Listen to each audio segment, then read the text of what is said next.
This is the Detroit Sports Podcast Network.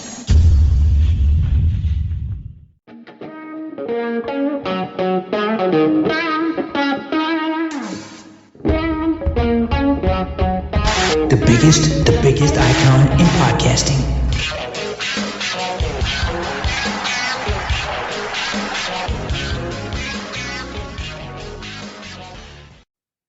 Welcome in, everybody, to this week's episode of Doc and Jock, featured on the Detroit Sports Podcast Network. I am the Doc, John Macaroon. My goodness, we got a slammed show for you guys this week. NHL draft has come and gone. Dylan Larkin is still a member of the Red Wings, but so long to one of the 90 goalies on the Red Wings roster, but it signals maybe the new era of a Michigan State quarterback, a Michigan State goaltender, that will lead the Detroit Red Wings. We're going to talk, obviously, about the news of the day regarding the Detroit Pistons. They're starting to recognize, okay, we got to make some changes. Trajan looked, he evaluated, and he said, bye-bye, Uncle T. Jalen Duren, wait a minute, pause on your request. We'll talk about the scenarios with the Pistons and what we like and what we don't like. Well, cuz, what a shocking development for the Detroit Lions regarding Terrion Arnold. The swift hand of justice has been laid by your general manager. Was it the right decision? Is it crazy? Does it put a major stain on Brad Holmes because of the 2024 draft? I've already made my points. I'm like, you know what? That draft is looking brutal. I want to get your sense of it. But let's start with the Detroit Pistons, cuz they signed John Collins. The one move that they made that, I didn't message you about, but I'm like, what? Mm-hmm. They brought I know where back, you're going. Yeah, they brought back Kevin Herter for, my comment to Shams Charania was simple. It was like, sign up for the ring right now. I'm like, Kevin Herter, $9 million a year. I want my $9 million back.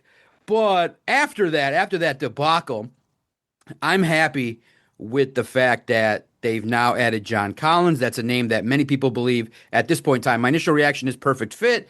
You're realizing that, okay, the Detroit Pistons are not just going to sit on their hands. They realize, okay, moving on from Tobias Harris, who wasn't a productive playoff contributor at times in critical moments in the last couple of years, made it so that you're realizing, okay, they're going to start to revamp this roster so that you can compete at the highest level. So my initial reaction is good for Trajan, but I'm excited because at least you're hearing the Pistons linked to a lot of names like maybe LeBron James, Kawhi Leonard. You're hearing them linked at least to a couple of these guys to try and make bold moves. And I'm thinking maybe this could be the signal of something maybe even bigger, but we shall see. But what's your reaction to John Collins and the early offseason news regarding your Detroit Pistons? I like the John Collins move, right? I think you get a player who has a chance to give you really good starter minutes, and he's a younger asset. He's a guy who he's just quality from the floor, right? I feel like you've upgraded the Tobias Harris role. As good as Tobias Harris was in that locker room, and as much as Cade Cunningham went up for Tobias Harris, and that was the whole reason that Tobias Harris wasn't traded at the last trade deadline for the NBA, was because of Cade Cunningham and basically him going to trade and saying, look, he is our locker room leader. He is the guy who is the glue. I think you've upgraded that role here. And maybe not so much the locker room leader part of it, but the production on the floor, I think, is going to help out much better. I think this is going to be another asset that's going to allow Cade a little bit better floor spacing. You've got a guy who is coming off one of his best seasons, so hopefully that doesn't bite the Pistons in the butt, but he's coming off a really good season, really solid shooting from three. His field goal percentage has been incredible the last two seasons. So I think you've got a guy here who is going to slot in. He's going to give you valuable minutes. He's going to give you valuable points. And I don't think it's a bad contract. It's 3 years. It averages about $17 million a year. I think that is really, really good value for what you're getting from John Collins, right? I don't think he's not going to be your number two. Not going to be your number three, but he's going to be a guy who's going to help space the floor and add points for this team. The Kevin Herter signing was perplexing. I don't understand it. I felt like he was a guy that when they traded for him, I didn't get it last season. I don't think he gave you nearly the production that you were hoping for last season. And then you go out and you essentially extend him. And I just kind of feel like that money could be put towards whomever you're trying to pair Cade with, right? Even if it's Jalen Duren, and we can talk a little bit about Jalen Duren here in a few minutes. So like that money, those assets could go towards Jalen Duren and keeping him here if you feel like he's worth keeping here. Instead, you go get a guy who, I don't know if he was hurt last season. I don't know if he was coming off of a lingering injury.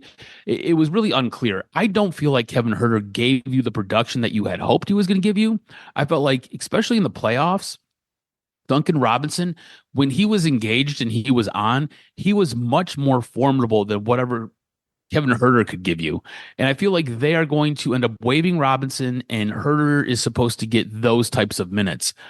I don't think I want to see that.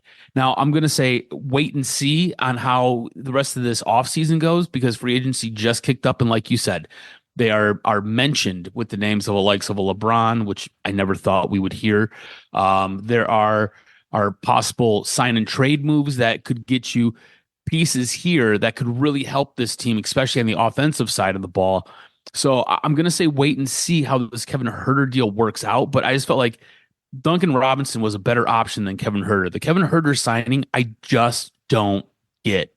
Unless you're signing him to possibly move him later on in the year, which I don't know why the hell you would waste the resources. I just don't know why you bring him in. That being said, the John Collins move kind of offsets what I would give a D grade to. And I would give the John Collins signing a B plus. I thought it was a fantastic move, and especially for the dollar amount that you're getting him for. I thought it was great.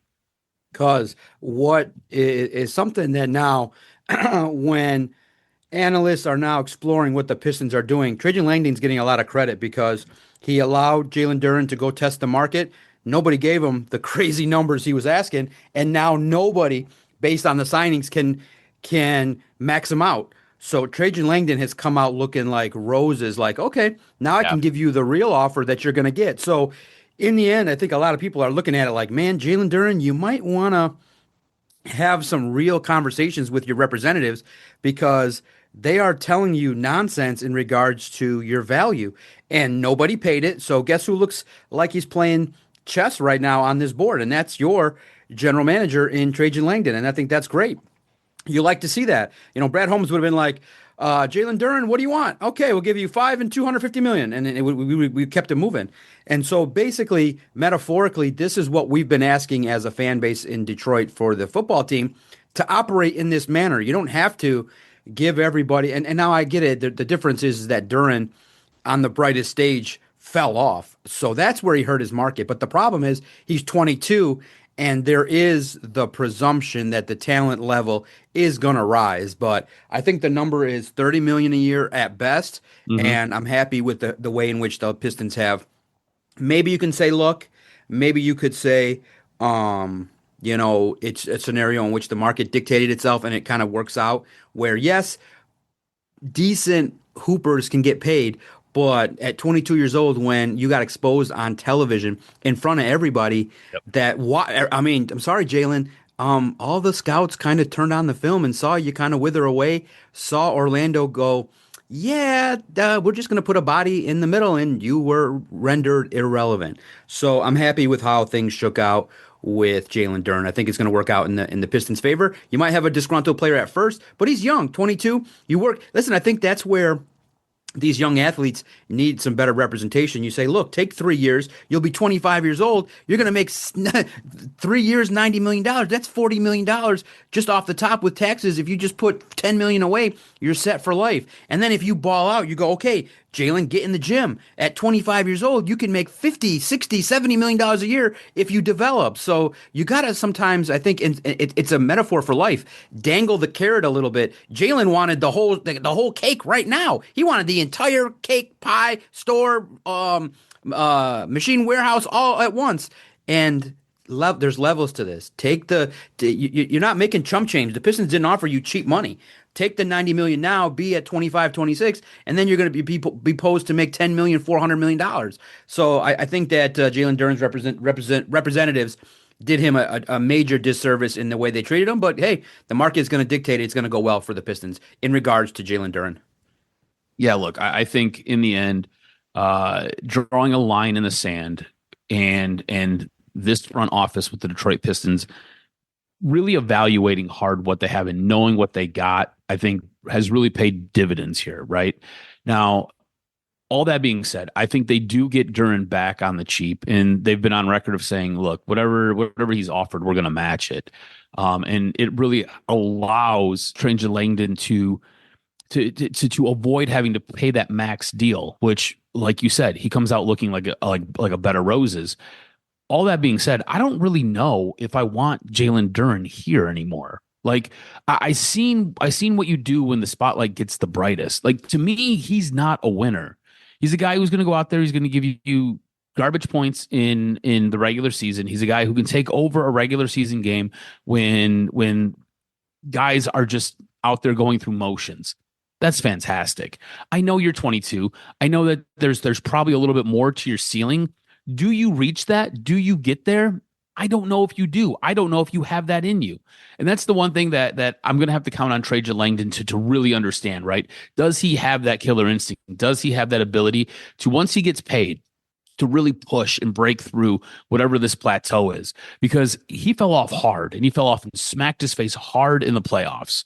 And it took a lot to try to get 9 rebounds out of a guy who essentially lives 5 feet around the basket.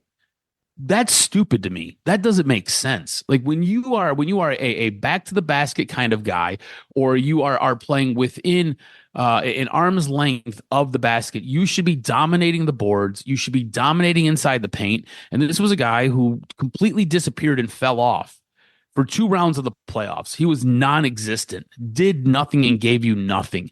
Everybody would sit there and get excited when he gave you a 9 rebound game. And it's like, for me, that is the least you should be doing. That's not what we should be highlighting for you. I need more. I need you to develop your offensive game. And that's the thing that I think I really struggle with. We talk about where the league has gone and where the league is going.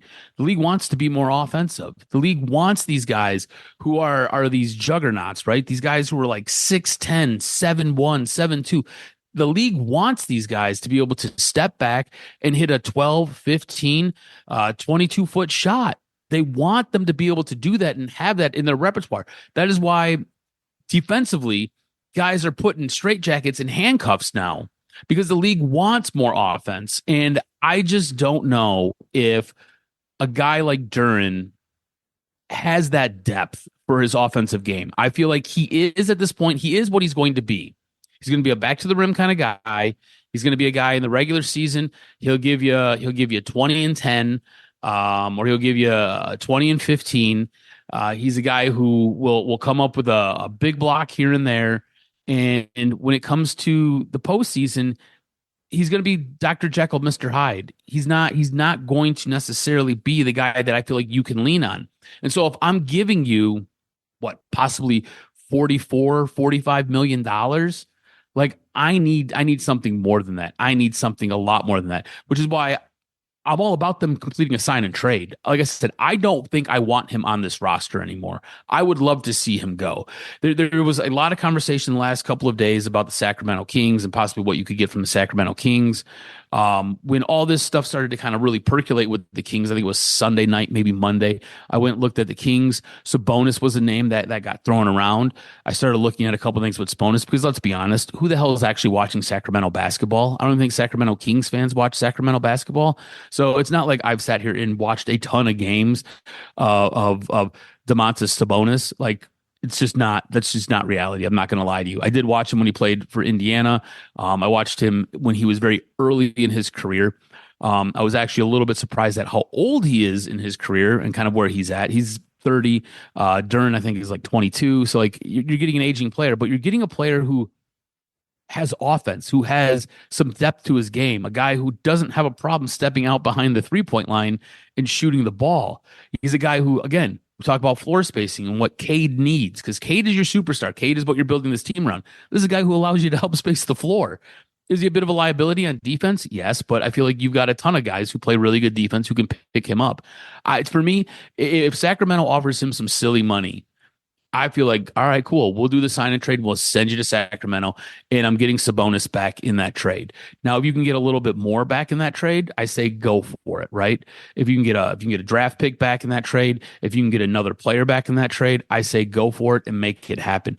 But I'm all about moving on from Jalen Duren. This is where I'm at. I am kind of done with Jalen Duren. And after watching him kind of go out and hoe himself to the market because he feels like he is worth so much more. And I just don't know how you aren't self-aware enough to realize how you basically pooped in your diaper every single game in the playoffs and then still come out and say, no, no, no, I deserve to be a max player.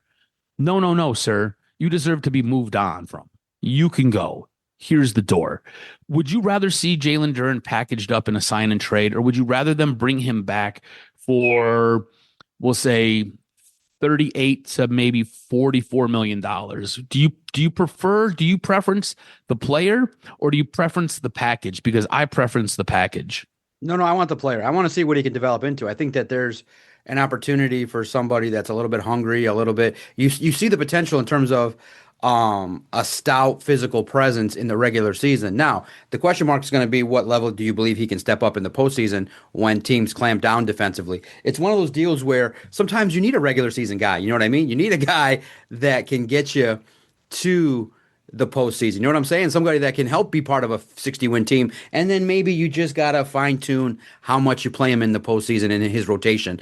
And you got to maximize that. But I just think that it's just all about the dollars and cents in that he's not worth $45 million a year. Not at all. No number with a 4 is worth it. So I think in the threes, I think he should accept it. Like, okay, fine. But at least what we can accept at this point is Jalen Duren lost all his leverage.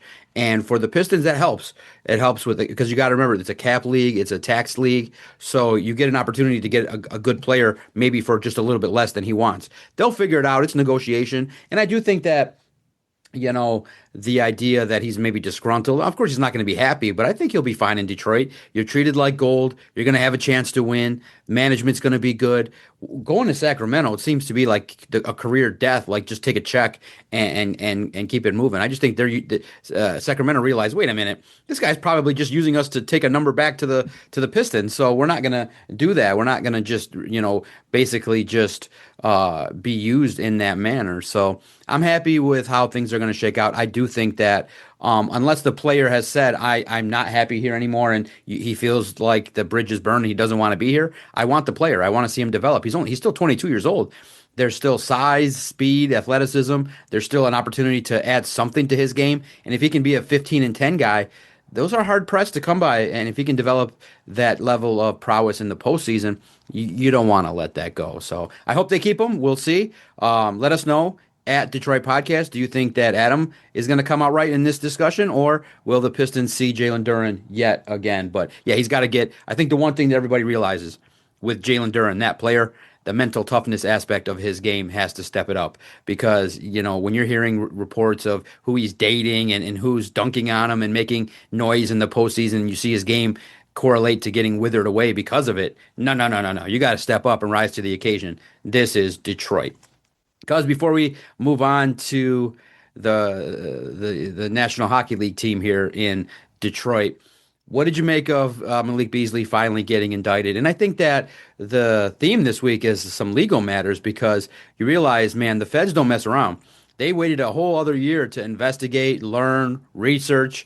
When your name starts to get surfaced and stuff like this, you realize it's just a ticking situation. And I think that when the Pistons didn't bring him back when they were having the shooting woes, it kind of signaled that, and Trajan kept saying, it's not over yet. It's not over. We got to wait and see. But listen, as always, innocent until proven guilty. But Malik Beasley now is the target of a gambling probe, and he has been now indicted, and of course his representatives are going to maintain his innocence. But people are going back to those Bucks games and looking at, hey man, he only needed 3 rebounds, and he started positioning himself in ways that didn't look exactly right. And this is on the heels of Sorsby getting denied entry into the NFL. They just said, we're not even going to do the supplemental draft this year, even though he could have qualified. He's taken the I'm a gambling addict full approach. and he's willing to do the work to do what he's got to do to get into the league next year. Because I do think that this is just, and I think you and I are aware of it. I mean, it's simple to understand. It was inevitable. When you start adding money and gambling and nefarious factors into the world of sports, you are going to have gambling addicts. You are going to have players get charged. You are going to have issues that were going to result in people questioning the legitimacy of games. That's why it's so tough to responsibly bet, on games, because you just never know when a player is going to be on the take or do things needed. That's why I think that, player props are always crazy bets. I would just stick with team wins, team losses, money line. Spreads are tough because especially in basketball, baseball, certain players can do certain things to impact. I just think the gambling world is set up where if you're going to bet on pro sports, just do it responsibly. $5, $10, couple parlays.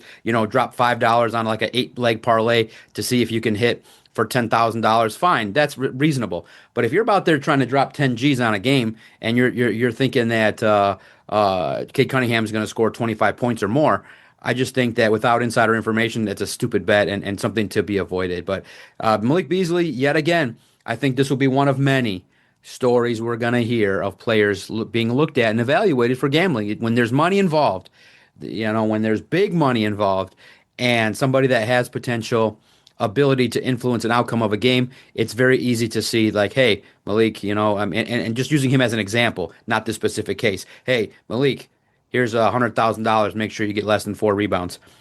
Mm-hmm. And you're like, okay, that's a lot of money, and a lot of people who have come from nothing have the mentality of, hey, I made $100 million contract. I want 100,000. You know what I mean? There's people that would put we will see a max player one day be looked at. And you're like, you just signed a $190 million contract and you're on the take for 50K. There is a certain mentality for some people to just want to hoard money, as much of it as possible. And if you can just do nothing and say, all right, I'm just going to, sprain my ankle allegedly and not play a game and I get another 50K, that's like nothing. So it's just disappointing to hear this story go down with Malik Beasley. Yeah, I mean, like, look, he was a very valuable piece to this team 2 years ago. There was a reason, and I feel like the Pistons knew more than what the Pistons were letting on. I feel like the NBA knew more than what the NBA was letting on. They knew that he was being reviewed for these charges, and they knew that there was probably an indictment coming. So all that being said, when we were like, man, why not go get Malik Beasley? You need more shooting. You need another guy who's an outside threat. There was a reason. I'll be honest with you. I'm surprised that we don't hear more stories about this. It's very easy to fall into these traps, especially since the NBA, the NFL, Major League Baseball, I guess to a lesser extent, hockey, even the World Cup, they have all basically sold their soul to a betting app or to multiple betting apps. In the NFL, it's very little known, but the owners of the NFL teams can own at least a 5% stake in any betting app that they wish. So when you walk around a stadium and you see Bet360 or you see FanDuel or you see DraftKings sponsorships all over the place, there's a good possibility that football owner owns part of that company or owns multiple parts of those companies. So the fact that we don't hear more about this, and it really does sound like he got himself into a spot. It sounds like there was an extensive piece written by The Athletic where it goes on and it kind of details some text message transcripts about a game the year prior to Beasley coming to the Pistons. And I think he was playing for Milwaukee at the time. And he needed one more rebound in this specific game. And the game was coming down to like the final 7 seconds. There was a lobbed up 3-pointer, and everybody's just kind of standing around waiting for it to clank off the backboard or the rim and the game to be over. They're up. I think at this point the Bucks are up by 7 or 8 points, so it doesn't even matter if it goes in. And he basically runs past everybody and he goes and grabs the basketball so he could hit the over on the rebound. It was like plus or minus 3.5. So like he needed the over to hit the money. So it shows that there was actually intent here. So look, I think it is. I think betting in sports has opened up a crazy world of sketch where I think you can almost question just about, you can find something to question just about every single result.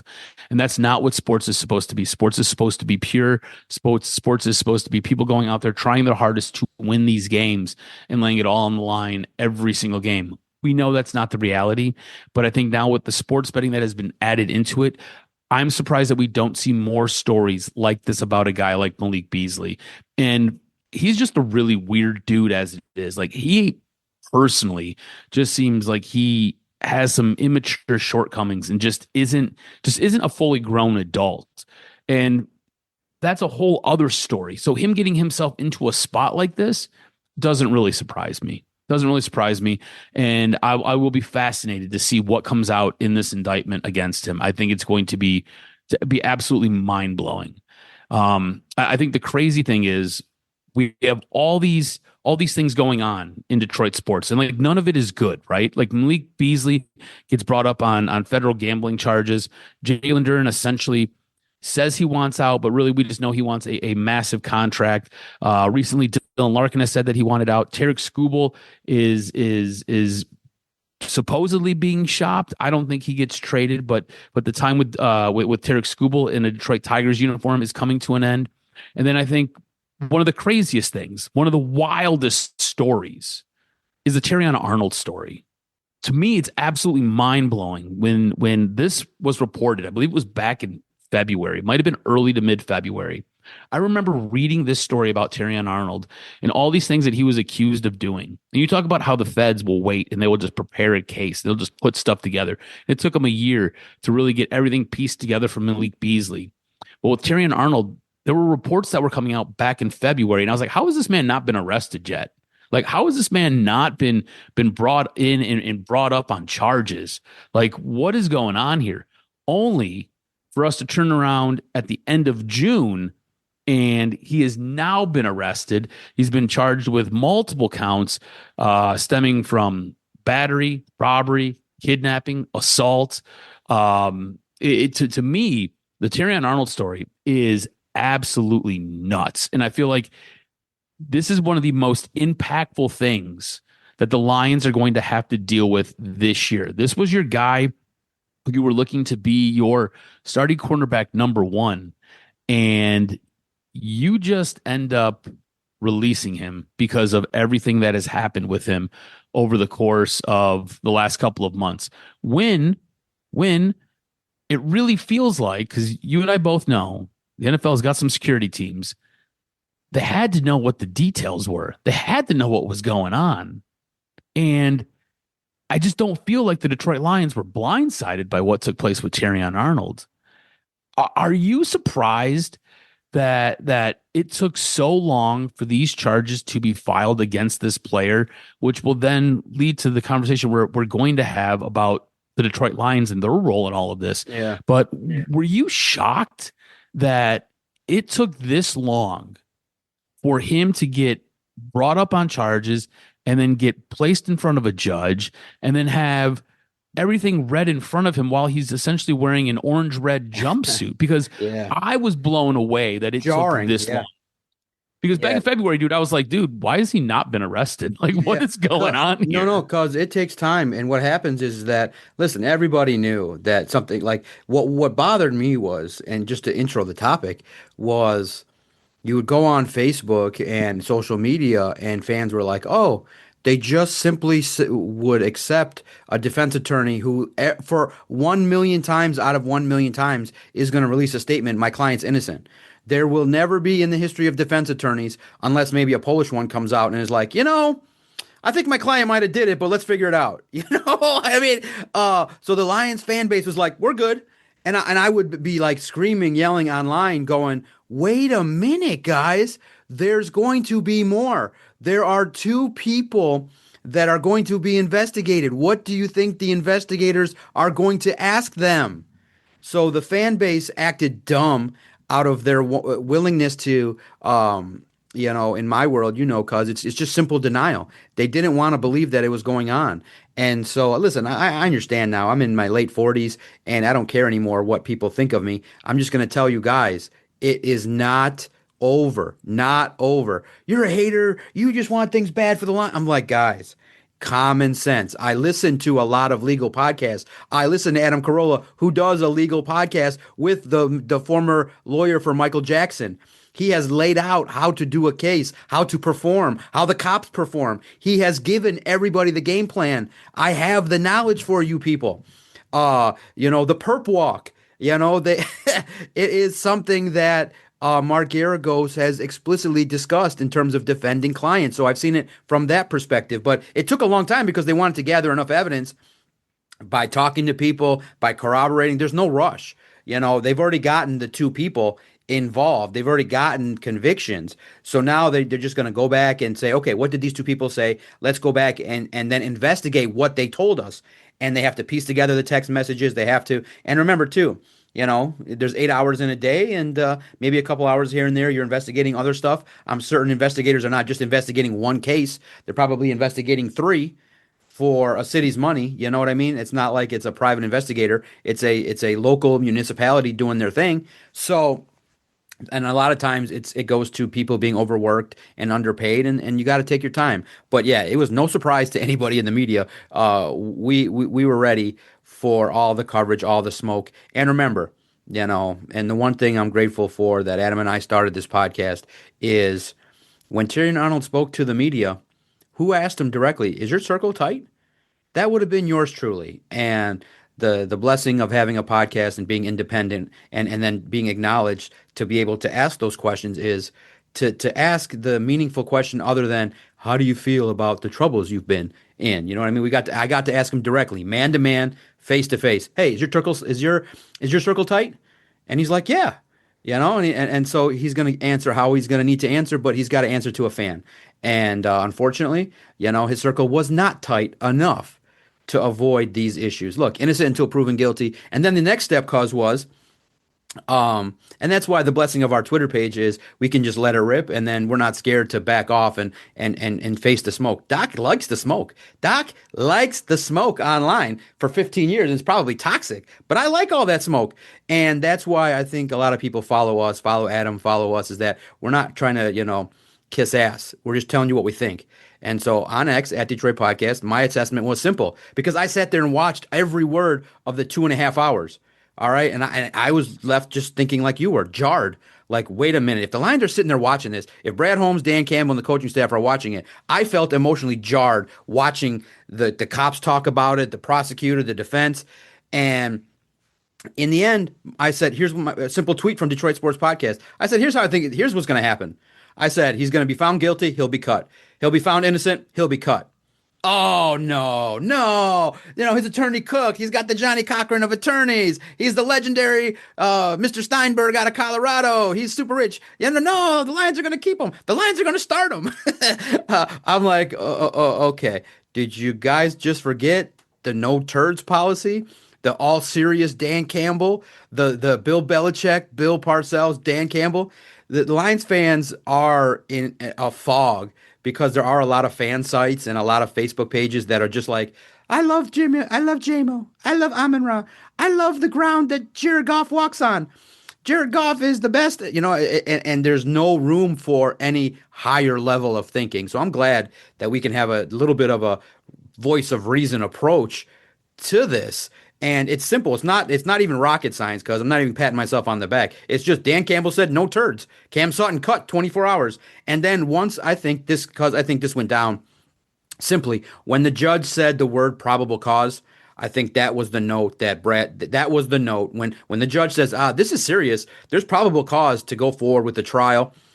Brad Holmes, Dan Campbell, Rod Wood, Sheila sitting around watching that going, okay, that's our decision. They cut him 2 hours later. So it's a disaster. It highlights, sometimes the imperfect nature of drafting. And cuz I'm so happy to talk to you about it because when people say, y'all don't make any sense, would you rather have Terrion Arnold and a risky first-round pick, or would you rather have had Danielle Hunter? That's why we are on the side of F them picks. Picks are 50-50 proposition at best. You got lucky. You gambled and hit the jackpot by your early draft picks. You had a lot of top 10 picks. You needed to pivot to get a couple more established guys with these picks because we laid it out on the podcast. The Lions went 10 picks without hitting. Cause from Brian Branch until Tyleik Williams, there's not really an impact guy at all. Yep. So it's devastating. So how impactful and how devastating is the Terrion Arnold saga? He's not on the team. It's over. The 2024 draft is now in everybody's crosshairs. We're writing the opinions that it's a disaster. Brad Holmes should be on the hot seat. The Free Press then followed 24 hours later and said, yeah, it's looking like this draft class is a disaster. How devastating is this when you have a first-round pick get cut? And guess what? He's the only first-round pick in 2024 that's not with his team right now. Yeah, and if you look at it, at this point, that entire draft rests on Ernest Rakestraw's knees. And like Ernest Rakestraw, you haven't seen him in I can't tell you how long. The only time I've seen him is on the side of a milk carton that says missing because he doesn't play at all. So your entire draft class now hinges on that guy. This draft class is an absolute bust. This draft class is what will keep you from winning a Super Bowl when it's all said and done. Because you've gotten zero production out of it. You've gotten zero pieces out of this draft class. And I think that is probably what is most jarring to me. We talked about it. I just said it back in February when this report came out and it was discussed what he was being looked at for. The fact that Brad Holmes wasn't more aggressive. And again, it seems to be the common theme with Brad Holmes. He's not aggressive enough. He was not aggressive in going out and addressing the cornerback situation. He was not involved in any trades. He was not involved in getting anybody here who could come in and fill in as your CB1 or even a CB2 for that matter. So I don't feel like you did enough in the draft. Yes, you've got a guy that a lot of people are high on, but again, we talk about it all the time. Cornerbacks, probably one of the slowest positions to develop in the NFL. Usually takes an entire season or two. You need patience with those guys. So you end up with a 5th round pick that you're now looking at to play starters minutes, and you're like, all right, well, hopefully that works out. You ended up nickel and diming it again, going to the Best Buy previously viewed DVD bushel bin, and you sorted through and you pulled out a couple of guys. And you're like, all right, cool. I mean, when Rock Ya-Sin is penciled in as your starting cornerback, that's probably a problem. Like, he hasn't been good in years. The guy is okay if you got to rotate him in on a play or two, and he's okay if you need some help because you're dealing with some injuries, but he's not a starter in this league. Like, that's just not what he is. And the fact that Brad Holmes didn't go out and address any of this, did not go out and make this team stronger in that position. Specifically, your secondary is the walking wounded. Like, your secondary is the thing that is going to hamstring your defense. You've got a guy in DJ Reed coming off an injury. You've got a cornerback in Terrion Arnold who was dealing with some injuries last year. Now he's been cut because he's a bonehead and got himself arrested and did a whole lot of dumb stuff. You've got Brian Branch, who probably won't be back until Thanksgiving. There's no guarantee he's as explosive as he was before because it's an Achilles injury. Kirby Joseph, let me recount. Yes, my grandmother's knee. He still has it. Hey, I don't know if you know this. Both of my grandmothers, they've been dead for years. So, it's rusting, decaying, and at this point, it's just bone mush. So, yeah, he's penciled in as a starter for you, but he probably isn't going to be able to play. You go out and you draft the guy. So now you've got a young cornerback who's got to develop. You got a guy like Rock Ya-Sin, which we've already discussed. He's not a starter in this league on any team anywhere. I don't care if it's the worst team in all of the NFL. He's just not a starter. So you've essentially done nothing to really help insulate your secondary, and you just cut arguably your best player because Ernest Rakestraw hasn't given you anything since you drafted him. And like I said, at this point, he is the guy who is holding up your 2024 class from being an unmitigated, complete, and devastating disaster. If you can get some production out of him, you might be able to salvage that draft class. But at this moment in time, I just don't understand what the Lions were doing. I don't understand what Brad Holmes was doing. I don't understand this approach to the secondary. Let's be honest. You haven't done enough to beef up your defensive line to make it something lethal, something like what the Los Angeles Rams have. You've not done nearly enough to alleviate the pressure that these guys in the secondary are going to have to deal with. And bringing in your second line of defense with your linebacking core, I don't think you have enough there. I think you have some guys, but I don't think you have enough guys who are going to make the impact that you're hoping to make. Remember, if a quarterback has 2 to 3 seconds, there's a good possibility that pass is going to be incomplete. If quarterback has 3 to 5 seconds, there's a better chance that that pass will be complete. There are times where quarterbacks have 7 seconds and those passes go for touchdowns. And at this moment in time with this secondary, these guys cannot lock up wide receivers. I do not see anybody on this roster right now who can lock up a guy like Justin Jefferson, who can lock up a guy like Stephon Diggs in his old age, a guy who can lock up insert wide receiver. CeeDee Lamb can lock up a CeeDee Lamb here. I don't see 2 guys on this roster who could lock him up in combo. You don't have the players because your general manager didn't do anything, which brings me back to the point of the NFL teams have security teams. The NFL teams have guys who go out there and are constantly investigating their own players. The NFL generally has zero problem with working with the police department. There's usually a lot of exchanging of information that takes place. How are you not more ahead of this? How are you not more aggressive about this? And look, I understand not necessarily wanting to tip your hand and basically you want to back your player. I get all of that. But you can do things in this league where it's like, look, we're just trying to put the best players out there. That's all you have to say. Dan Campbell could have came out and essentially, instead of saying what he did say, was like, no, everything's going to be fine. This seems like it's a bit of a nothing burger. Dan Campbell could have came out and said, hey, yeah, we traded for who was the guy who got traded from the Chiefs? I can't remember off the top of my head. We went out, we traded for him because we believe in putting the best guys out there and the best guys going to win the job. And, worst case scenario, if it's Terrion, if it's DJ Reed, if it's whoever, there'll be the next guy up. And you've seen in the past, cornerback is a position of attrition, and we need as many good bodies as we can get. They didn't do any of that. They did none of that. And I think if me and you were sitting down having a beer, if they would have went out and traded for a big name cornerback, we could have been like, cool, that's going to be your CB1, Arnold to be your CB2, and then DJ Reed would probably be your slot cornerback, and we'd be like, man, that cornerback unit looks sick. Like all of a sudden, that's going to buy Brian Branch enough time to get back and be healthy. Because by the time he comes in, he'll be able to fly around and he'll just be able to knock people on their ass. And if Kirby Joseph never comes back, we'll be like, damn, it's okay. They were able to actually do something here and make something happen. Instead, you didn't see that. The Detroit Lions didn't do any of that. And they just released their best weapon at cornerback on Monday because I can't figure it out, man. I just don't understand what was going on in Allen Park. I don't know what was going on with Brad Holmes. I don't know why you didn't try to get more out in front of this and really try to add to this team, specifically in the secondary. I don't mind if you have 12 secondary players. Guys who can play cornerback, safety, play nickel, dime, do whatever. I don't care if you have 12 of them. Do you know why? Because by the time you get to week 12, 6 of them are dead. They're just dead. You can't do anything with them. They're dead. They're in the barracks. They're getting patched up, and you're hoping that if you make it to the playoffs, they get a week where they can kind of prep up and get back into some game shape because they've been dead for 6 weeks, 8 weeks, 12 weeks. It's how the league works, man.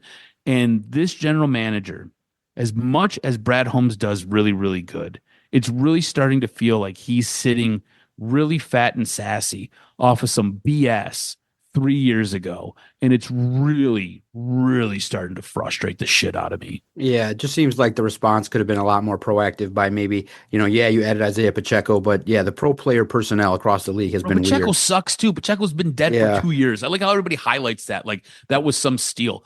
All right. Kansas City was like, please take him. Yeah. Please take anybody take him. Yeah, we'll they just tried to find balls and a used jock strap. Just take him. Yeah, they just wanted affordability. And that's where it is that it just seems like the Lions are dedicated to their core and they just want to fill in the rest. And it just feels like you are treading water but not really getting ahead because other teams make the push. Other teams, because you are in a league where Les Snead gets a Myles Garrett and has a Matthew Stafford, and they're already starting a little bit better than you. So we shall see how it plays out, but I wonder if this philosophy is going to maintain for many more years, where you just say, okay, we got the core and we're just going to fill it in with a bunch of gritty 1 year guys. So we'll see if it ends up working with a lighter schedule and a no nonsense approach. But yeah, a lot of people are starting to question, all right, Brad Holmes, you started off hot drafting, but yeah, the 24 draft was a wash. It's a disaster. And that's part of the reason why you went 2 years without winning a playoff game. All right, turning our attention, one final topic here, because Steve Yzerman's taken an even more beating with the moves that are made. You see moves being made. Everyone's going, wait a minute, is Steve Yzerman? Hello, Steve Yzerman, are you awake? Did you? It's 1 o'clock on a Wednesday. Trades are happening. Knock, knock, knock. Is this thing on, Steve Yzerman? Hello, are Steve? you alive? Welfare Steve? check, please. Yeah, there are players that can ball and skate and score that can help, and you're not doing anything, and it just really is starting to kind of look like Steve Yzerman has a draft plan and not much else. Like there's not a sophistication to be able to land good players. Like you just saw Trajan Langdon make a move for somebody. It just feels like the players that would fit the Red Wings, you're not getting. You're getting role players, older guys. You're not excelling at evaluating what's going on across the league. And a lot of people are like, okay, you weren't able to trade for, you weren't able to dismiss Dylan Larkin. You finally acknowledged it. But I'm just curious your reaction as to what happened in the draft. I like the fact that they were aggressive. They used one of their goalies to flip them and get a first round pick to land a prospect. But guys, you're not going to see him for 7 years. So great, you're stockpiling it. Do you think, and I guess I want your reaction, but do you think, and it sounds crazy to say it, but I'm just telling you what I think at the moment. Do you think Steve Yzerman has sold Chris Ilitch like, look, maybe Draper will come in and cap off the rest of the personnel. I'm just here to build it. Like, like an architect, you say, okay, I'm gonna be the guy that tears it all down, take all the heat, do what I gotta do, and I'm gonna build it up over 5, 6, 7 years, and then I'm gonna walk away and let Draper get all the credit. Like Steve Yzerman probably doesn't care about credit. He's got the money, he's got the cachet. Do you think he even cares about him being the general manager when the Red Wings win the Stanley Cup? I feel like based on how he's acting as if he's a guy that is a general contractor and his job is just to put up the wood. And he's got another guy coming in that's going to frame the house and decorate the house and will come in after he does the job. But he's told the property owner, it's going to take about 8 years to get this wood up. And sometimes the wood's going to be higher, lower priced, and we're going to have setbacks and we're going to have, strikes, and, we're just going to take our sweet time. I'm getting the sense that Steve Yzerman doesn't care to be the general manager when the team starts winning, because these moves do not indicate to me aggression, willingness to win. It just feels like we're going to stockpile as many young players as humanly possible, wait 6 years, and then when the heat's so hot, he'll just be like, okay, I'm good. I'm going to go retire to the golf course. Chris Draper, you take over, and you start adding the talent. And that's kind of how it feels. Like there is no sense of urgency in the manner in which Steve Yzerman acts doing that job. And it's crazy to think about. So I'm going to let you in on a conversation that I had with my buddy. I think it was probably last year. We were out on the golf course end of the season, and we're just tooling around, and he's a huge Colorado fan, and he often laughs at the Detroit Red Wings because of his stance with being a Colorado fan. But all that being said, he is an incredible hockey mind. Like he is very intelligent, and he follows the entire league. It's not just Colorado. It's not just Detroit. He follows everybody. He's watching everything. Like hockey is his niche sport. You know what I'm saying? You and I have to basically follow everything and try to cover everything. He is just laser focused on hockey. So we're rolling around and we're having this conversation and we're talking about Steve Yzerman. I'm venting to him about how I'm frustrated. And he basically says to me, he's like, you do understand what's going on, right? And I was like, no, please explain it to me, because I don't get it at all. And what he goes on to basically tell me is that Yzerman is in this role and he's essentially taking a lot of the slings and arrows for Chris Ilitch, and he's doing all these things. And he kind of stepped into it with what Holland left him. I think we all agree he should at least be chasing for the playoffs at this point. So he is in his general manager role building, but what he's actually doing is he is waiting. He is in a position of waiting, and they needed to give him a title. They needed to give him a job. So they gave him the job of general manager. He's essentially waiting for Jim Devellano to either die or step down as the vice president of the Detroit Red Wings and the vice president of the Detroit Tigers. And then he is supposed to move into that position.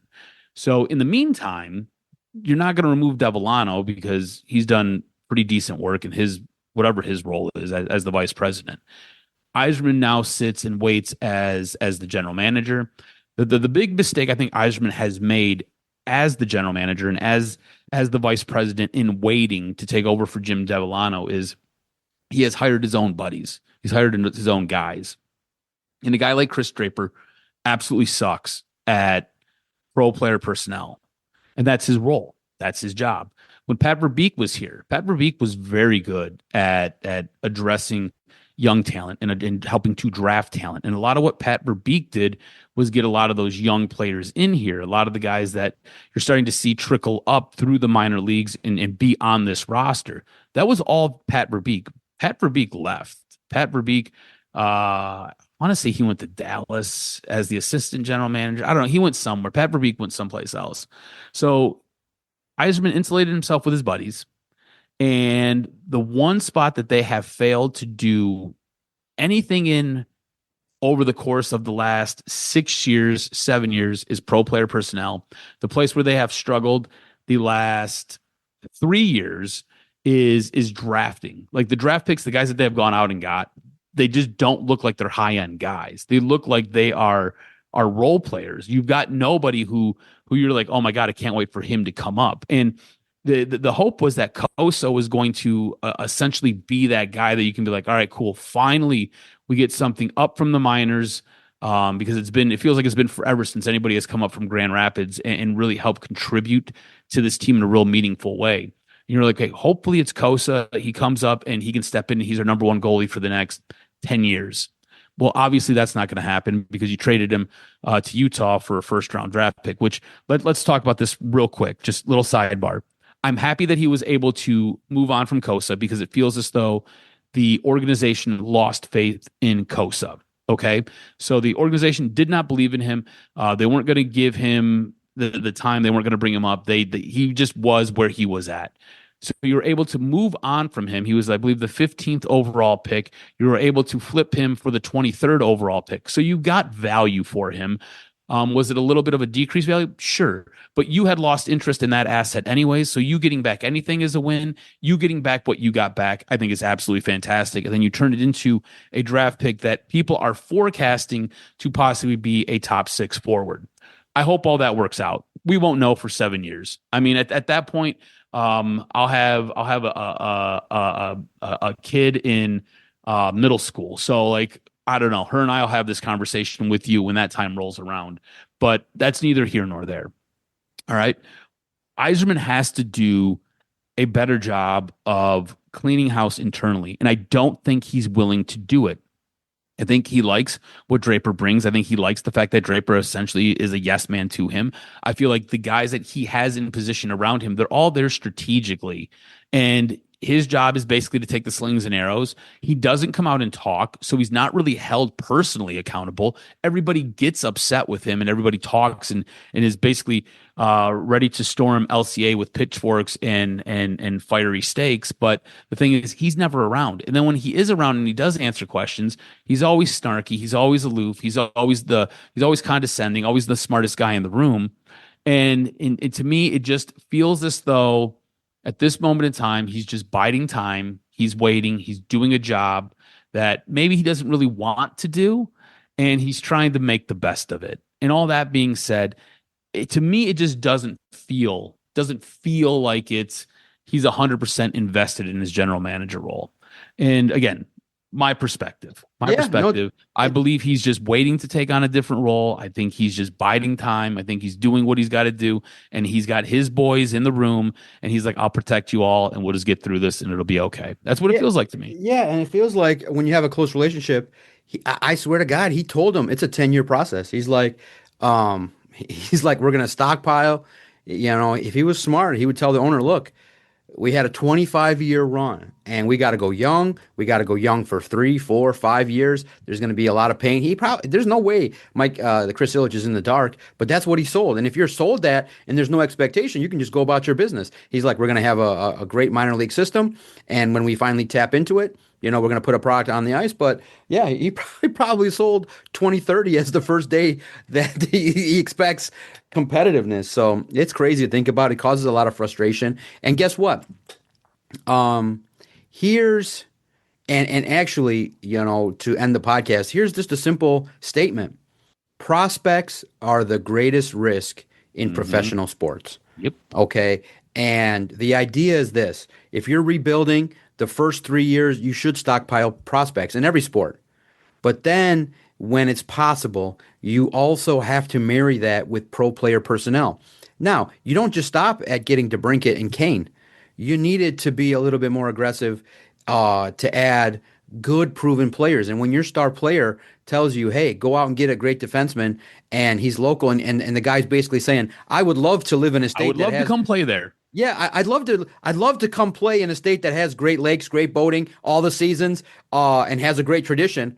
He's all but saying, come sign me. and you're like, no, the deal don't fit. So there's a rigidity that is crazy to think about. And when Steve Yzerman is acting like he's the general manager of a 10-time winning Stanley Cup team, and he's like, no, I don't want to pay you. I feel like you're not worth $9 million, and we're at 8.5, so I'm just not paying it. Bro, for the positivity, the hope, you're losing a fan base. Everyone's tuning out. Just as fast, the fan base here will just stop supporting you and start watching women's hockey, start watching the World Cup, start watching tennis. They're just going to be like, forget you, Steve Yzerman. I'm not waiting another decade for you to figure this out. So that's what's happening in the sport, is that Steve Yzerman has a whole generation of hockey fan. Yeah. Is what's happening. Yeah. Exactly what's happening. It's irrelevant. We talk hockey 10 minutes a show, that's that. And it's all like, well, this sucks. They're not aggressive. They're not making moves for guys that are proven. And guess what? In some miracle, do you Red Wing fans believe that all the prospects that are being picked are going to survive and thrive? You just picked a goalie in Sebastian Cossa in the first round, and he never saw the ice for more than an hour. He never saw the ice, and he's already gone. That is a demerit. You don't get, congratulations, you got something for it back. You bought him for $1, you sold him for 98 cents. It's not terrible, but Sebastian Cossa stopped thriving. So why do I believe that then Trey Augustine or the other 80 goalies on the system are going to thrive? Why am I believing that all these guys that you're picking are just going to show up in the NHL level and thrive, as opposed to guys that are already 27 years old playing in the league, stronger, bigger, experience? So I just I'm out on prospects. I'm a F them picks guy. I'm a draft early and flip picks kind of person. First, second, you know what I mean? I would trust my scouting and say first, second round picks are just used to add good talent. Because I would rather have a Daniil Hunter over a Terrion Arnold. And I don't care what the slappies say about, the process was right and it's risk. Yeah, it's risk. At best, 50-50. I'd rather have a guy go, Daniil Hunter can sack the MF and quarterback. I think he could do that for us. And I think it would have maybe boded well for the Lions to take a swing. And they would have already been rebuilding. If you would have took a swing in 23, 24, fine. You sacrificed 25. You already start to rebuild in 26. So I think that's the stance that Doc and Jock have officially taken. And I think it might end up being correct that, look, John Collins, Pistons, teams that are aggressive in adding talent that are proven and tend to hit more on proven acquisitions do a little better. So it's a simple formula. You got to draft well.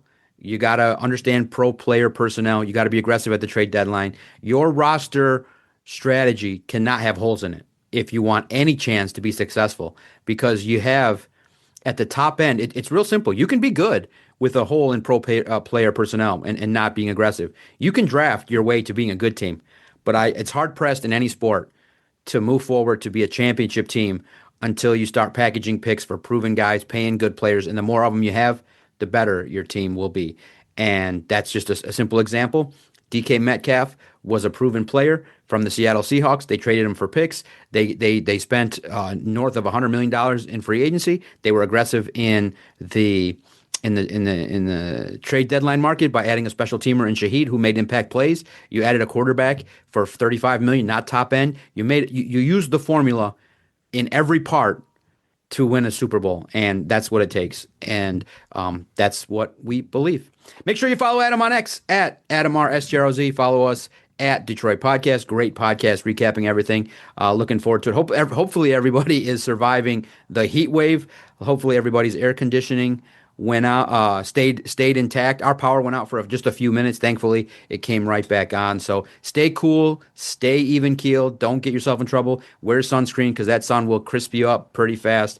And make sure you take care of yourself. I look forward to hitting up my guy Adam next week. And maybe I'm thinking there's a good chance over the next 7 days we're going to hit up 9 holes or 18 holes together, and we'll tell you a story on if Adam survives one of my duck drives, and I'll make sure he steers clear of my drives because they're going to be powerful. He's going to hear the bang, but he's not going to know where the ball is. So, because I've let you know now, I've invested in blue balls, yellow balls, red balls.